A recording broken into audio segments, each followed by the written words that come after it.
las administraciones deben garantizar un nivel de financiación proporcional a la demanda de servicios y a las necesidades existentes y adecuado para la prevención de las necesidades futuras y para el desarrollo y la ejecución de otros programas y prestaciones de servicios sociales.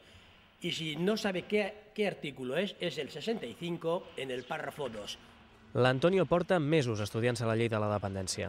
Se la coneix tan bé que cada article que repassa és un argument al seu favor per portar el govern als tribunals, com així ha fet, per denunciar l'incompliment de la normativa. Representa l'associació Papàs de l'Àlex, una de les primeres que ha obert la via judicial, però només 10 de les 200 famílies que plega el col·lectiu han denunciat. Entre els demandants, la Mari, a qui li han denegat una assistència de 10 hores setmanals, tot i patir de fatiga crònica. Se debería de denunciar más.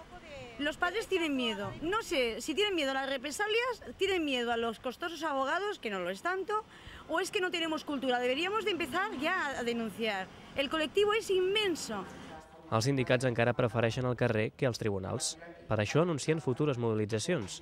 Denuncien que l'incompliment de la llei provoca frustració entre els dependents i que la manca d'un bon finançament no ha de ser excusa per retallar la despesa social. Mireu, no sabem entre tots plegats de qui és culpa aquesta crisi.